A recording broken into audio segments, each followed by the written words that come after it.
How to fix Palworld keep crashing on your PC. Let's get started. For that, first of all, press Windows plus I to open up settings. Insert your tab on display and just like that scroll down to graphics.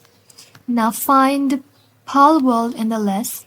If it's not there, you can simply tap on add an app, then add the game manually.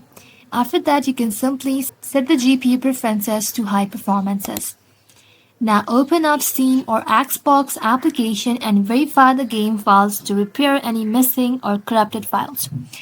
After verification is completed, you can simply try launching Palworld directly from its installation folder. If the game is still crashing, make sure your graphic drivers and Windows are fully updated. That's it. These steps should help fix Palworld crashing issue on PC. Thank you all for watching. If this video was helpful, consider subscribing to our channel and liking this video.